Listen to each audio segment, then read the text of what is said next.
Shalom saudara pendengar yang dikasihi Tuhan Yesus Kristus. Selamat siang dan salam sejahtera untuk kita semuanya.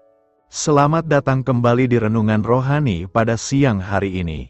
Semoga saudara yang terkasih dalam keadaan sehat selalu, kiranya damai dan sukacita Roh Kudus melimpah di dalam hati dan pikiran saudara saat ini.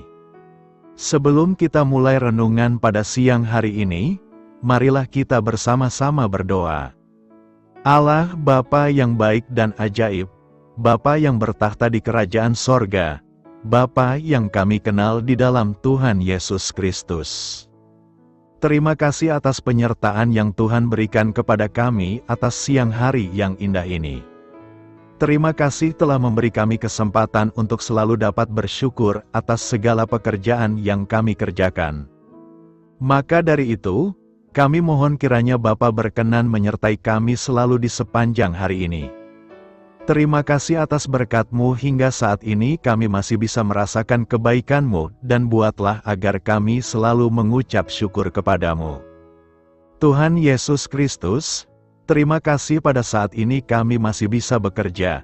Tuhan, saat ini kami akan memulai pekerjaan kami. Berkatilah pekerjaan ini dan sertailah sepanjang kami selama bekerja pada hari ini, agar menjadi berkat bagi kami, bagi keluarga kami dan juga tempat kami bekerja. Berkati seluruhnya di siang hari ini, agar berjalan dengan baik dan menjadi berkat untuk kami jalani bersama dengan anak Tuhan yang lainnya. Dalam nama Tuhan Yesus, kami berdoa. Amin. Sahabat pendengar renungan saudara rohani, bacaan renungan dan ayat emas Alkitab renungan kita siang hari ini akan kita mulai dari pembacaan nats sebagai berikut. Selama masih ada kesempatan bagi kita, marilah kita berbuat baik kepada semua orang. Tertulis di dalam kitab Galatia 6 ayat 10, topik renungan kita hari ini adalah meraih kesempatan. Bacaan kita pada siang ini terambil dari kitab Kisah Para Rasul 8 ayat 29 sampai dengan ayat 33.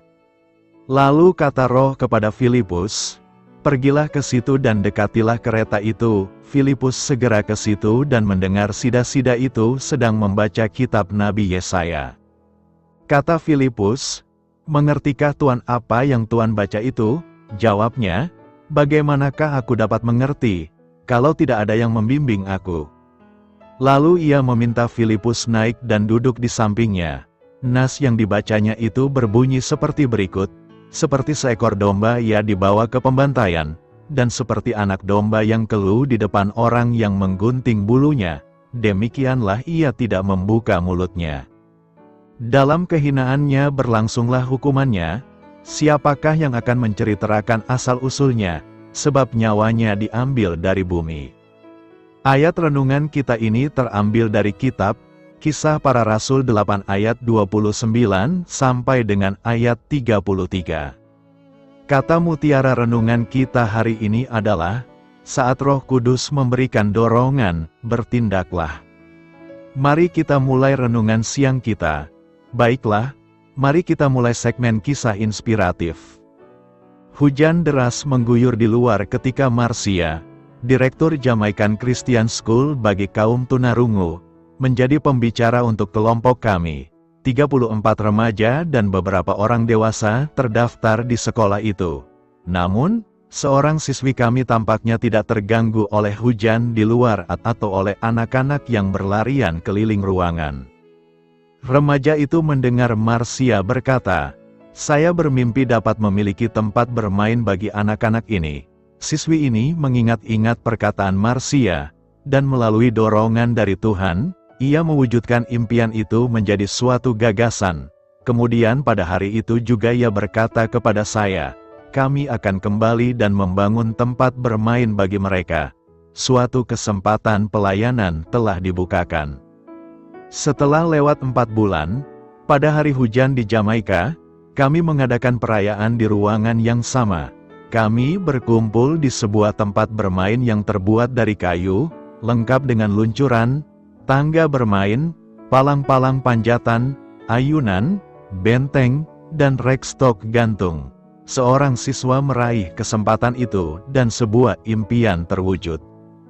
Seberapa sering Allah mendorong kita bertindak untuk memenuhi kebutuhan sesama, tetapi kita membiarkan kesempatan itu berlalu?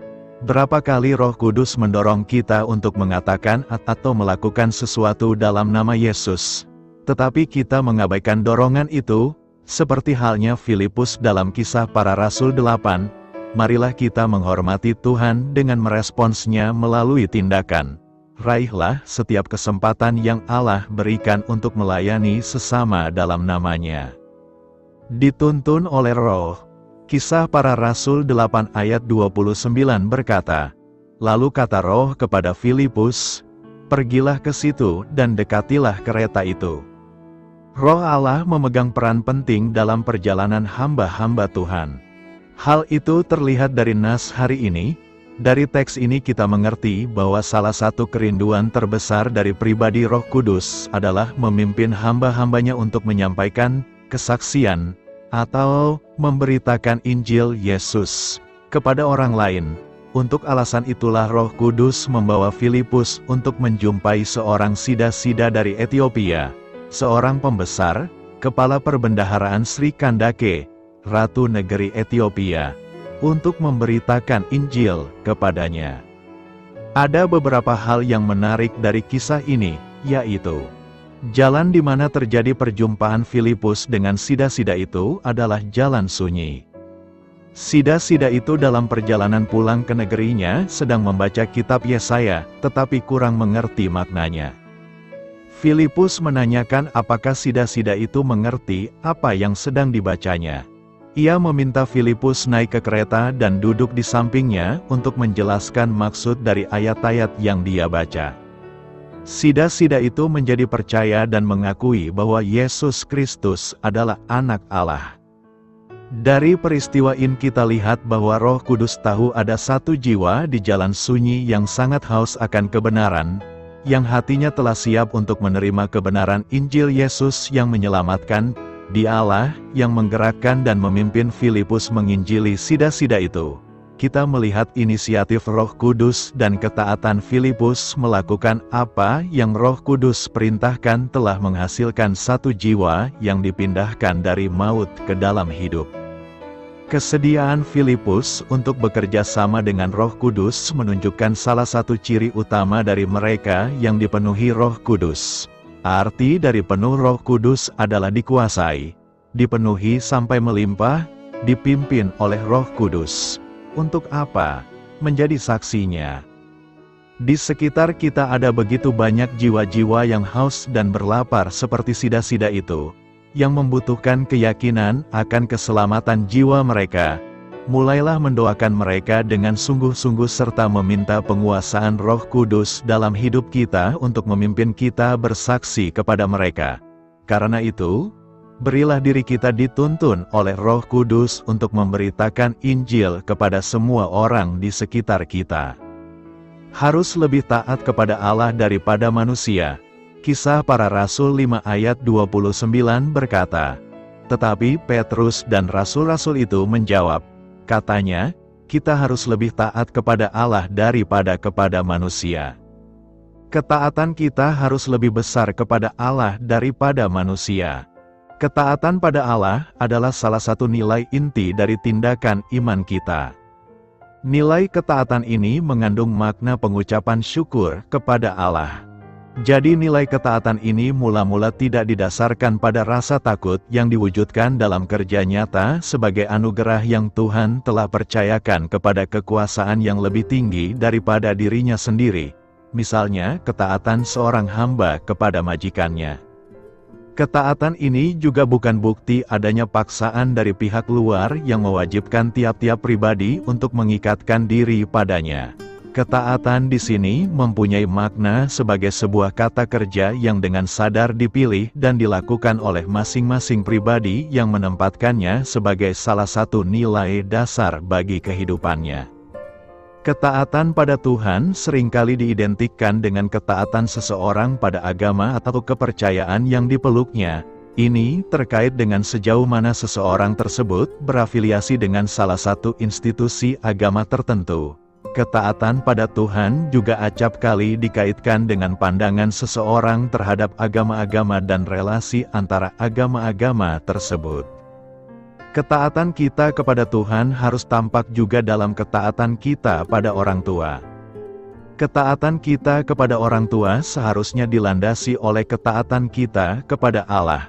Ketaatan seorang anak dalam keluarga Kristen, misalnya dalam hal berdoa dan membaca Alkitab, seharusnya bukan hanya sekadar dilakukan karena diawasi oleh orang tua, melainkan harus berkembang menjadi ketaatan yang berlandaskan hubungan pribadi dengan Tuhan. Ketaatan kepada Tuhan yang hanya disebabkan oleh dukungan lingkungan akan sulit dipertahankan saat menghadapi tantangan. Ketaatan kita kepada Tuhan akan membawa banyak dampak bagi kita. Misalnya, jika kita taat di dalam membaca firman setiap hari, pastinya kita akan memiliki hidup yang dipenuhi oleh damai sejahtera. Tetapi jika kita tidak taat dan malah malas membaca firman Tuhan, jangan heran bila kita rasanya sulit untuk bersyukur dan merasa tenang. Aku berkata kepadamu, sesungguhnya barang siapa menuruti firman-Ku, ia tidak akan mengalami maut sampai selama-lamanya. Jika kita taat kepada Tuhan, pada akhirnya kita akan menemukan kehidupan kekal bersamanya di dalam kerajaan sorga. Namun, jika kita tidak taat kepada Tuhan, pada akhirnya kita akan menemukan kebinasaan di dalam perapian kekal. Ketaatan kita kepada Tuhan sangat menentukan masa depan kita.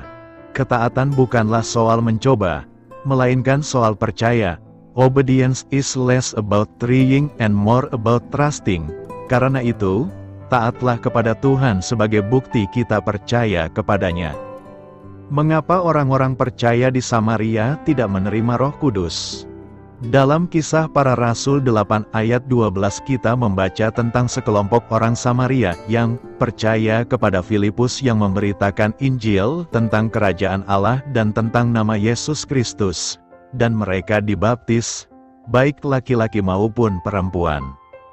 Akan tetapi, ketika kita membaca Kisah Para Rasul 8 ayat 16, kita mendapati bahwa Roh Kudus belum turun atas seorang pun di antara mereka, tetapi mereka hanya dibaptis dalam nama Tuhan Yesus. Berdasarkan bagian-bagian seperti 1 Korintus 12 ayat 13, kita memahami bahwa orang Kristen menerima Roh Kudus pada saat keselamatan. Bagaimana mungkin orang Samaria yang diberitakan Injil oleh Filipus tidak menerima Roh Kudus? Pertama, ada baiknya untuk mengingat bahwa kitab Kisah Para Rasul adalah sejarah tentang bagaimana Allah memulai gereja. Kitab ini adalah catatan tentang transisi antara Perjanjian Lama dan Perjanjian Baru, dan banyak hal yang kita lihat dalam kitab Kisah Para Rasul berkaitan dengan transisi tersebut. Cara orang Samaria menerima Roh Kudus harus dipahami sebagaimana adanya sebuah catatan akurat tentang apa yang terjadi dalam kasus mereka. Itu tidak boleh ditafsirkan sebagai normatif dalam setiap kasus. Orang Samaria yang percaya telah dibaptis dalam air, tetapi karena alasan Tuhan sendiri, mereka belum dibaptis dalam Roh. Kedua, kita harus memperhatikan bahwa Roh memang turun atas orang Samaria, tetapi tidak sampai Rasul Petrus dan Yohanes hadir. Ada beberapa alasan bagus mengapa Tuhan menunggu sampai Petrus dan Yohanes hadir sebelum Dia mengutus Roh Kudus atas orang Samaria. 1. Yesus telah memberikan Petrus kunci kerajaan. Petrus hadir dan menjadi juru bicara utama pada hari Pentakosta, ketika Roh diberikan kepada orang Yahudi. Petrus hadir di Samaria, ketika Roh diberikan kepada orang Samaria. Dan Petrus hadir di rumah Kornelius, ketika Roh diberikan kepada orang-orang bukan Yahudi. Yesus menggunakan Petrus untuk membuka pintu bagi masing-masing kelompok orang ini. 2. Gereja harus dibangun di atas dasar para rasul dan para nabi. Filipus sang penginjil pernah menjadi diaken di gereja Yerusalem, tetapi ia bukan salah satu dari ke-12 rasul. Petrus dan Yohanes perlu berada di Samaria untuk memulai gereja Samaria secara resmi, sama seperti mereka berada di Yerusalem untuk memulai gereja Yahudi. 3. Kehadiran Petrus dan Yohanes membuat gereja mula-mula tetap bersatu. Ingatlah, ada permusuhan besar antara orang Yahudi dan orang Samaria. Jika gereja di Samaria berdiri sendiri, tanpa ada hubungan dengan gereja Yahudi, gereja di Yerusalem tidak akan pernah menerimanya. Orang Samaria dikenal secara historis sebagai perusak Yudaisme. Jadi, Allah memastikan bahwa Petrus dan Yohanes, rasul dan orang Yahudi dari Yerusalem, hadir untuk menyaksikan karunia roh yang diberikan kepada orang Samaria. Pesan Allah, gereja di Samaria bukanlah gereja baru yang sesat. Orang Samaria adalah bagian dari gereja yang sama yang telah berdiri di Yerusalem, dan mereka dipenuhi dengan roh yang sama. Petrus dan Yohanes adalah saksi mata. Kesaksian mereka jelas, apa yang terjadi di Samaria bukanlah gerakan keagamaan yang terpisah. Dengan cara ini, Allah mencegah gereja mula-mula untuk segera terpecah menjadi sekte-sekte yang berbeda. Tuhan bersusah payah untuk memastikan kesatuan gereja mula-mula. Yesus telah memerintahkan Injil untuk diberitakan di Samaria. Penginjil Filipus menaati perintah itu, dan Tuhan memberkati. Permusuhan apapun yang ada antara orang Yahudi dan orang Samaria diatasi oleh kesatuan roh. Gereja saat ini harus terus berusaha keras untuk memelihara kesatuan roh melalui ikatan damai sejahtera. Terus melakukan kebaikan tanpa mengenal lelah. Galatia 6 ayat 9 berkata, "Janganlah kita jemu-jemu berbuat baik, karena apabila sudah datang waktunya, kita akan menuai, jika kita tidak menyerah." Nas hari ini ditulis untuk menanggapi masalah-masalah yang timbul di antara jemaat Galatia, terutama terkait dengan pengajaran-pengajaran palsu yang mengganggu keyakinan mereka dalam iman Kristen. Salah satu isu yang dibahas dalam surat ini adalah pentingnya hidup dalam roh dan buah roh. Ayat ini menyiratkan bahwa dalam perjalanan hidup sebagai orang percaya, kita mungkin mengalami kesulitan, kelelahan, dan kekecewaan, tetapi Paulus menegaskan pentingnya untuk terus melakukan kebaikan tanpa mengenal lelah. Karena di dalamnya terkandung janji dari Tuhan bahwa pada waktu yang ditentukan kita akan menuai hasilnya. Ini merupakan panggilan untuk tetap setia dan gigih dalam melakukan kebaikan. Meskipun hasilnya mungkin tidak terlihat segera atau kita merasa jemu. Penulis menekankan bahwa saat kita berbuat baik dengan tekun, sesuai dengan kehendak Allah, kita akan menghadapi waktu yang tepat di mana Tuhan akan memberkati kita. Ini adalah pengingat bahwa Tuhan memperhatikan perjuangan dan kerja keras kita, dan janjinya tetap berlaku bahwa kita akan mendapat imbalan pada waktunya yang telah ditentukan olehnya. Apa yang hendak kita renungkan dari nas hari ini? Nas hari ini mengandung beberapa pesan penting yang perlu direnungkan. Pertama, kesetiaan dalam berbuat baik. Penulis menegaskan pentingnya tetap setia dalam berbuat baik, meskipun mungkin terjadi kejenuhan atau kelelahan. Hidup sebagai orang Kristen seringkali melibatkan pengorbanan dan keterlibatan dalam melayani orang lain, dan dalam prosesnya, kita mungkin menghadapi tantangan dan kelelahan. Namun, kita dipanggil untuk tetap berpegang pada prinsip-prinsip kebaikan dan kasih, tanpa mengenal lelah. Kedua, harapan akan penuaian. Pernyataan ini menawarkan harapan bahwa pada waktunya yang telah ditetapkan oleh Tuhan, kita akan mengalami penuaian atau hasil dari kebaikan yang telah kita tabur. Hal ini mengingatkan kita bahwa Tuhan mengamati setiap tindakan baik yang kita lakukan dan akan memberikan imbalan yang layak pada saat yang tepat. Ini juga memperkuat keyakinan kita bahwa usaha kita tidak akan sia-sia. Ketiga, pentingnya ketekunan dan keteguhan. Pesan ini menyoroti pentingnya ketekunan dan keteguhan dalam iman. Meskipun mungkin ada godaan untuk menyerah atau merasa jemu karena ketidaksempurnaan dunia ini, kita dipanggil untuk terus memegang teguh iman dan melakukan kebaikan tanpa ragu-ragu. Keempat, bahaya menyerah. Penulis juga menekankan bahaya menyerah. Jika kita menyerah pada kelelahan atau kejenuhan, kita mungkin melewatkan penuaian yang telah dijanjikan Tuhan. Oleh karena itu, kita ditantang untuk tetap berjuang dan tidak menyerah dalam berbuat baik. Dengan merenungkan pesan ini, kita diingatkan akan pentingnya kesetiaan, harapan, ketekunan, dan bahaya menyerah dalam perjalanan iman kita. Karena itu, renungan ini dapat menginspirasi kita untuk terus bertekun dalam melakukan kebaikan, dengan keyakinan bahwa Tuhan akan memperhatikan dan membalasnya pada waktu yang tepat. Selamat berkarya untuk Tuhan, selamat memulai karya di dalam kehidupan kita untuk Tuhan. Doa saya menyertai saudara sekalian. Saya memberkati Anda agar sewaktu Anda mencarinya dari Dia, Bapa Surgawi Anda akan memberikan bagi Anda roti harian Anda.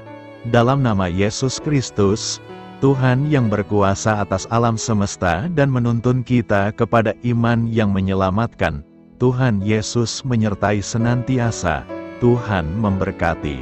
Amin.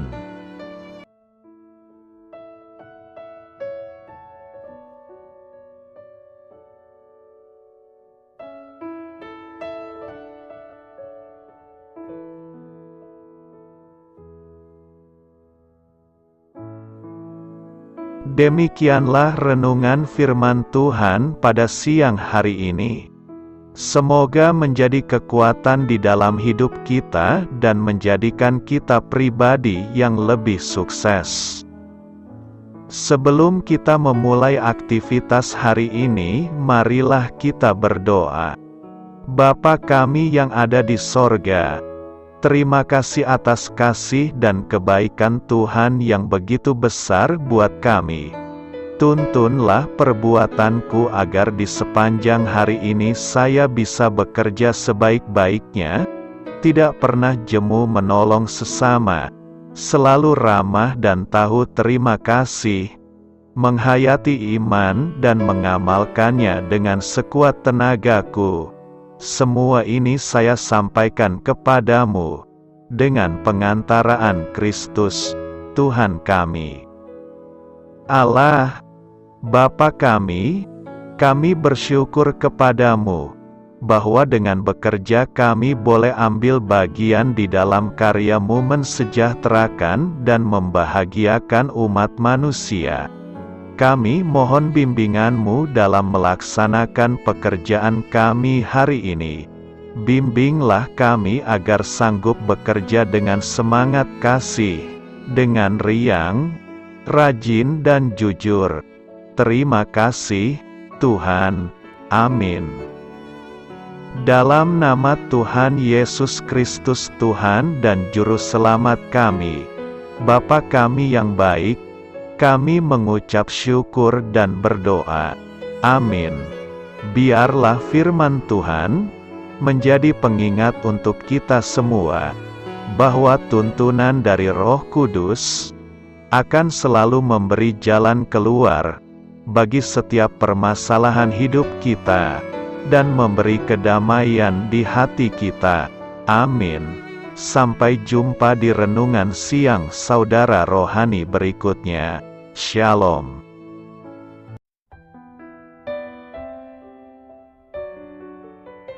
Halo untuk semua pendengar saudara rohani yang terkasih di dalam nama Tuhan Yesus Kristus dimanapun berada.